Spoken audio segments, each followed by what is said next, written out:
Gustong maminaw ang bagong mayor sa Caraga, Davao Oriental sa iyang katawhan. Hinungdan nga nagbutang kini og suggestion box sa iyang buhatan nga siya lang ang pwedeng moabri. Kini human na diskubrehan sa mayor niadtong Hulyo 23 nga daghang pagkaon kun food packs ang nangalata og nangadaot. Gisaysay ni Mayor Ronnie Usman nga dunay mga suwestyon o mga butang nga gustong ipaabot ang katawhan sa lungsod nga dili nila personal nga maistoryahan. Hinungdan nga nagbutang kini og suggestion box. Ang prosecution sa katauhan sa empleyado, pinahanglan natin interviewon. Basta dihay ang ilang kaalam ng ilang nakita, pinahanglan sa doktor. Muna siya nagbotong sa YouTube kay gusto ko makabalo kasi naapay siya idea nga nindot na pwede natin ng sa mga unsur. Tuod man, sa ikaduhang adlaw nga nagbutang ang mayor og suggestion box, iyang nahibaw-an nga mas daghan pang pagkaon nga nangadaot og dayon iya kini gipalubong aron dili na magamit o dili na kaunon sa pipila. Daghan sa mga pagkaon, mga bugas na nga baho na ug gitambak lang. Problema sa nangabaho ng bukas.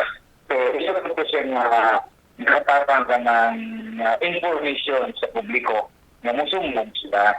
Yung makayagawan pa, ma-implement ba yun?